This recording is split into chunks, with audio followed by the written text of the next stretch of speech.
Cenerentola. C'era una volta una bella fanciulla che era rimasta sola al mondo. La sua mamma e il suo babbo erano morti e l'unico luogo dove potesse stare era la casa della sua matrigna, una donna superba, altera e ambiziosa. Era sempre vestita all'ultima moda e si faceva venire i cappelli solo da Parigi.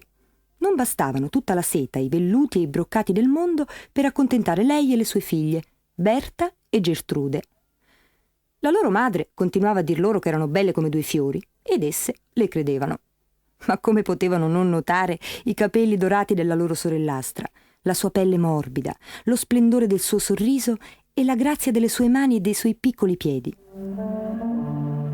La gelosia rendeva le due sorellastre sgarbate e crudeli. Per vendicarsi la costringevano a fare tutti i lavori di casa. E la poverina passava le giornate a strofinare pentole e tegami, a lavare i pavimenti e a spazzare la cenere del camino. Per questo in casa la chiamavano Cenerentola. «Porta il carbone, Cenerentola! Lucidami le scarpe, Cenerentola! Pigra, cialtrona, stupida d'una Cenerentola!» Alla fine della giornata, Cenerentola era così stanca che non poteva fare altro che accoccolarsi in un angolo del camino e piangere tutte le sue lacrime prima di addormentarsi sfinita. Una mattina il postino consegnò una lettera sigillata con la ceralacca. Dentro c'erano 4 inviti per un ballo a palazzo. Il principe cercava moglie fra le più belle fanciulle del paese. Una ventata di eccitazione pervase la casa. Berta, Gertrude e la matrigna di Cenerentola cominciarono immediatamente a scegliere vestiti e gioielli. Non parlavano d'altro. «Incipria la mia parrucca castana, Cenerentola! Cuci questi lustrini, Cenerentola! Stira questa trina, Cenerentola! E non bruciarla, stupida!» Cenerentola sopportava volentieri tutto questo lavoro straordinario. Aveva sempre desiderato tanto vedere l'interno del bel palazzo sulla collina e ora stava per riuscirci. «E io? Cosa mi metterò?» chiese timidamente. 3 facce strabiliate la fissarono. «Tu?» esclamò la matrigna. «Non crederai mica di venire anche tu, vero?» Berta rise forte. «Ma guarda questa stracciona vanitosa! E chi ti guarderebbe? Non la lascerebbero nemmeno entrare a palazzo una sudicia vagabonda come te!» sghignazzò Gertrude. «Ma l'invito?» «Da palazzo devono averne mandati 4 per sbaglio», tagliò corto la matrigna, e afferrando il prezioso cartoncino dorato lo strappò in 1000 pezzi, gettandoli ai piedi di Cenerentola. «E ora spazzali!» rise. «Poi pettinami la parrucca!» Finalmente il giorno del ballo arrivò. La matrigna si incipriò tanto il naso a patata che finì per assomigliare a una meringa. Gertrude si gonfiò tanto i capelli che alla fine sembrarono una matassa di zucchero filato. Berta si infilò dentro a un abito di broccato color pulce e tutte e 3 si pigiarono nella migliore carrozza della città. Quando le loro voci sguaiate si persero in lontananza, Cenerentola chiuse la porta e non poté trattenere le lacrime che cadevano sfrigolando sulle ceneri calde del camino. A un tratto tutte le candele presero a tremolare.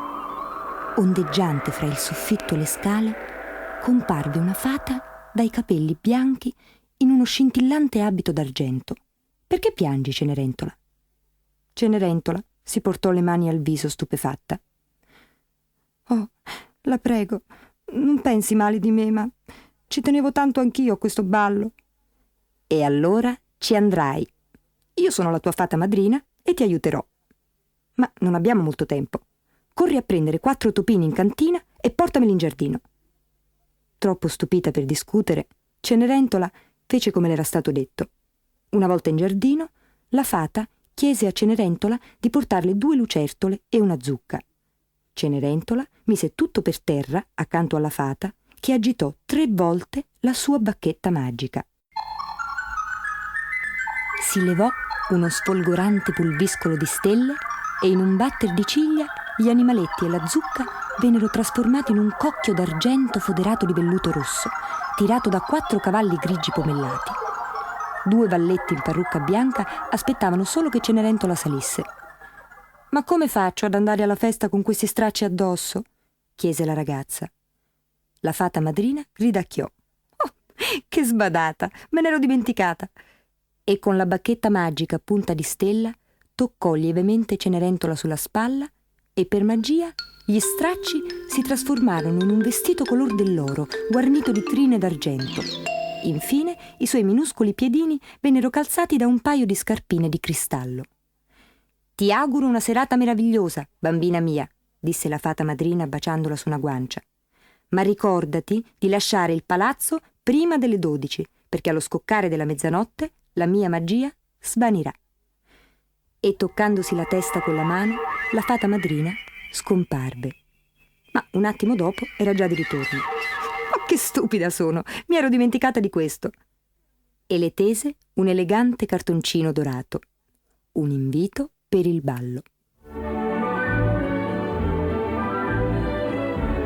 Cenerentola arrivò a palazzo che la festa era già cominciata da un pezzo, ma quando lei cominciò a salire la bianca scalinata di marmo, le coppie smisero di ballare, l'orchestra smise di suonare e tutti rimasero incantati ad ammirare la straordinaria bellezza della nuova venuta. Il principe corse verso di lei, chiedendole l'onore del primo ballo.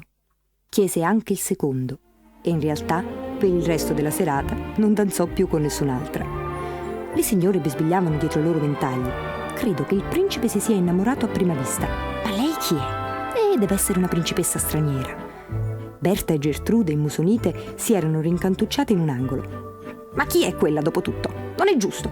Il principe dovrebbe ballare anche con qualcun'altra.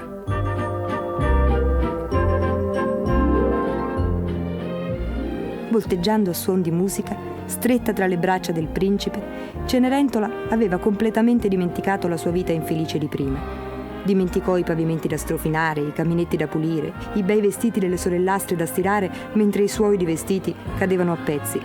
Non si ricordava più che il suo bel vestito era fatto di polvere fatata. E dimenticò l'avvertimento della fata madrina. L'orologio cominciò a battere la mezzanotte. «Devo andarmene», gridò spaventata. «Ma è ancora presto», supplicò il principe, mentre lei si precipitava giù per la scalinata. La pendola batté il terzo colpo. «Non conosco nemmeno il tuo nome», gridò, mentre lei correva fuori dal palazzo. La pendola batté il sesto colpo. «Io ti amo», confessò il principe aiutandola a salire in carrozza. L'orologio batté il nono colpo, mentre la carrozza correva nella notte, portandosi via Cenerentola. L'orologio batteva il 12° colpo quando il principe, chinando il capo sconsolato, vide brillare sui gradini del palazzo una scarpetta di cristallo. Intanto Cenerentola, stanca e scalza, entrava barcollando in cucina e cadeva addormentata accanto al fuoco. Sulla via del ritorno, quando era ancora a metà strada, la carrozza era ridiventata una zucca e i topi e le lucertole erano scivolati via in un fosso, mentre Cenerentola aveva dovuto proseguire a piedi. Ore dopo, le sorellastre e la matrigna arrivarono a casa svegliandola con le loro voci litigiose. «È tutta colpa di Cenerentola», si lagnava Berta. «Se avesse stirato il mio vestito a dovere, il principe si sarebbe innamorato di me». «Se mi avesse stretto meglio il busto, il principe si sarebbe innamorato di me», piagnucolò Gertrude, «e mi avrebbe sposata». «Potrebbe ancora accadere», le rincuorò la madre. «La principessa è sparita, no?»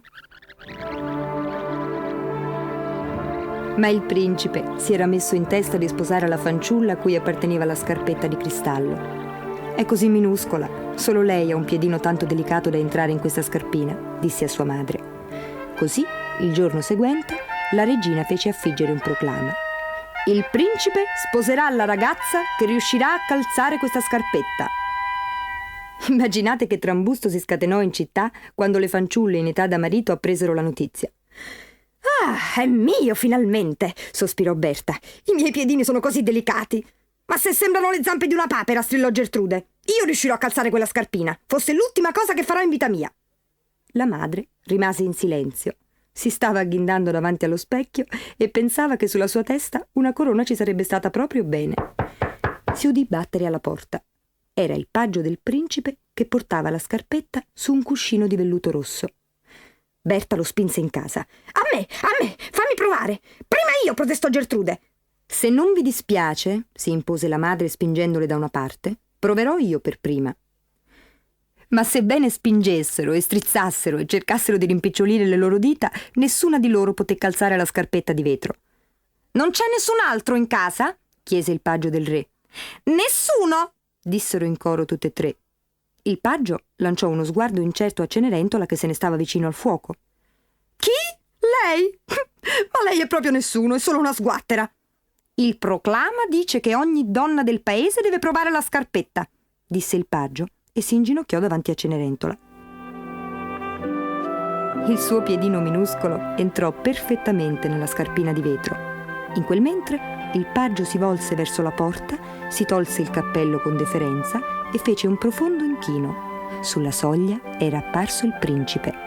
«L'ho trovata, vostra altezza!»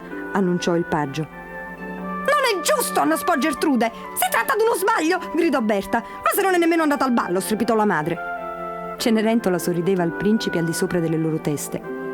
«Devo confessare, mio signore, che il mio abito da ballo era stato preso in prestito e che non posseggo un abito da sposa, ma almeno ho le scarpe da indossare al mio matrimonio». E tirando fuori da un vecchio sacchetto la seconda scarpetta di cristallo, calzò anche quella. Berta diventò tutta rossa, Gertrude fece un rigido inchino, la matrigna ebbe solo la forza di lanciare uno strilletto «Ah!» prima di svenire. Il principe donò alla fanciulla un abito da sposa di raso bianco come la neve e un velo che sembrava una nuvola. Le sorellastre e la matrigna si comprarono dei vestiti nuovi per il matrimonio e finsero di non ricordare più il tempo in cui la chiamavano Cenerentola e la obbligavano a strusciare i pavimenti.